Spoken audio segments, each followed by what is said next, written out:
Սկսենք նրանց, որ Ադրբեջանը ունի նավթ, մենք չունենք։ Արևմուտքը եկել է, ինքը, այսպես ասած, հորատել է, ադրբեջանական նավթը արդյունահանել է, կառուցել է խողովակաշար, նավթը արդյունահանում է եւ Ադրբեջանին գումար է տալիս։ Այդ փողը ինքը ծախսում է ռազմական զենք զինամթեր գնելու վրա։ Մեր գումարը բավարարում է 90-ականների զենքին։ Մենք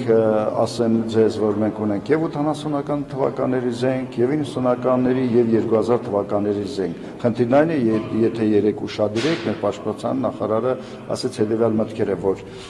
մենք կարողացանք թշնամու առաջխաղացումը կասեցնել, հակահարված տալ ճակատային գծում, թիկունքում, ծավալման շրջանում եւ այլ այնքանով, որքանով մենք տիրապետում ենք ամբողջությամբ մեր ձեռքի տակ եղած զենքին, կարող ենք ճիշտ թիրախին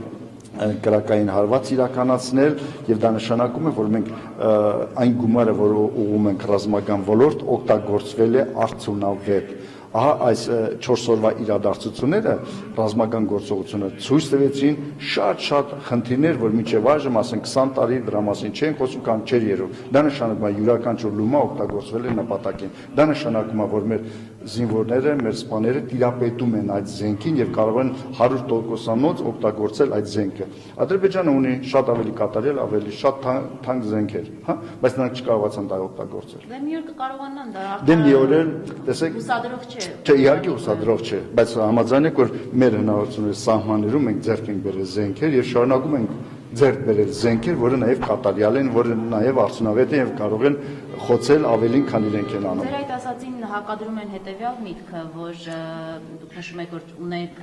այնպիսի զենքեր, կարող ենք մեզ թույլ տալ այնքան, որքան որ Հայաստանը հնարավորություններ ունի։ Մինչդեռ այսօր պաշտոնյաները, բարձրաստիճան պաշտոնյաները միլիոնատերեր, անգամ միլիարդատերեր են եւ ապահոված են ամենանորագույն մեքենաներով եւ տեխնիկայով, իսկ սահմանին մենք ունենք այսօր 80-ականների զենք։ Հակասություն չկա այստեղ։ Ես չեմ ուզում ասել, որ վստահաբար պնդել եւ ասել, որ սահմանում միայն 80-ականների զենքեր են, նորից եմ ասում, մեր սահմանում կա նաեւ ամենավերջի, ամենակատարյալ զենքը։ Մենք զենք ունենք այնքան, ինչքան մեր հնարավորությունը թույլ է տալիս եւ ավելին ասեմ, ավելին, քան մեր հնարավորությունը թույլ է տալիս։ Ես օգտագործում եմ այդ տերմինը, մենք ունենք այնքան զենք, որը ավելին է, քան մեր հնարավորությունը, պետության հնարավորությունը թույլ են տվել։ Ինչ կարող եք ասել այդ հակասության։ Գիտեք, ես չեմ ուզում մտնել այդ հակասությունների մեջ գոնե այս պահին։